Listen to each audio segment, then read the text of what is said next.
आज हम बात करेंगे स्टेफाइलोकोकस ऑरियस के बारे में। तो स्टेफाइलोकोकस के हम 3 स्पीसीज़ के बारे में जान लेते हैं। पहली तो आपके सामने लिखी हुई है ऑरियस, दूसरी है सेप्रोफिटिकस और तीसरी है इपीडर्माइटिस। इपीडर्माइटिस जो है वो नॉर्मली आपकी स्किन में प्रेजेंट होते हैं, जबकि सेप्रोफिटिक है वो अपॉर्चुनिटी इन्फेक्शन में आती है।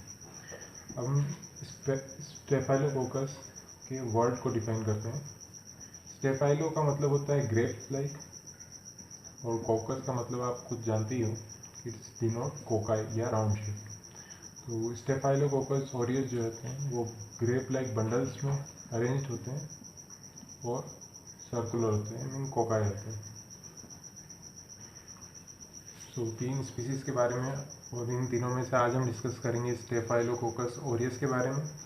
सबसे पहले इसमें आते हैं हम मॉर्फोलॉजी के ऊपर, इसकी किस तरीके की मॉर्फोलॉजी होती है।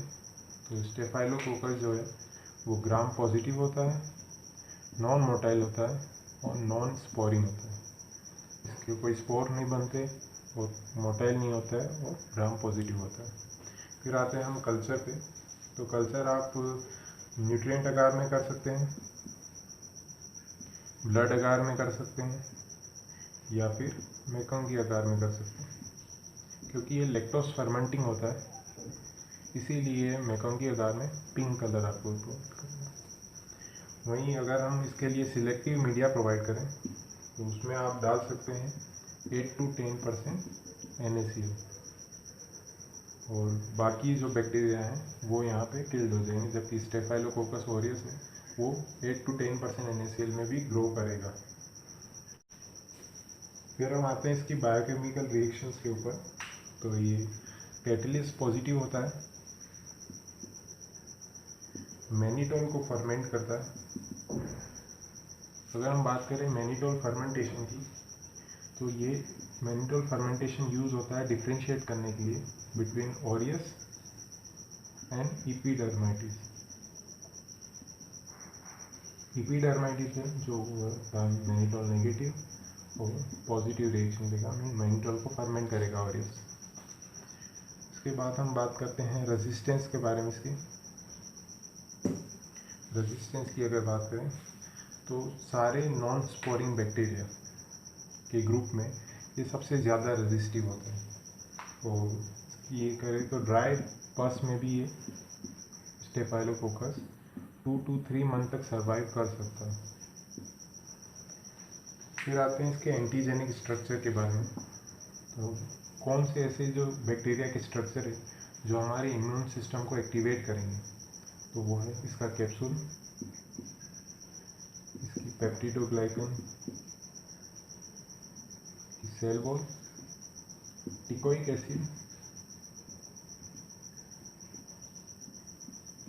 And at last protein A.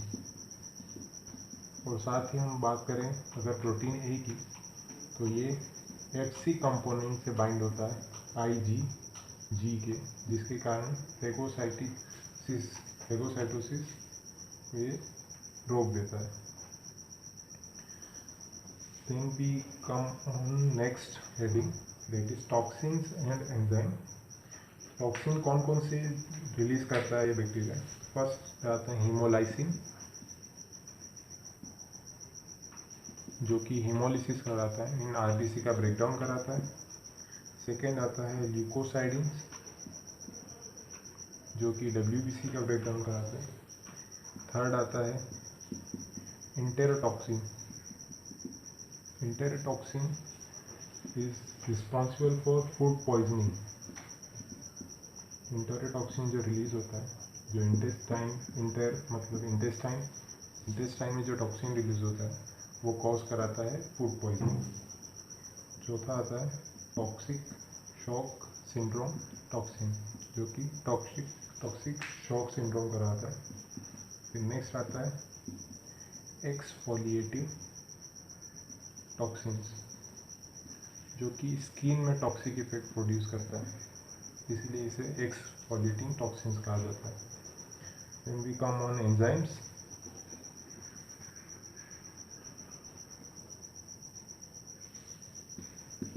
Enzymes कौन कौन से ये सिक्रीट करता है, तो वो आएगा कोएगुलेज,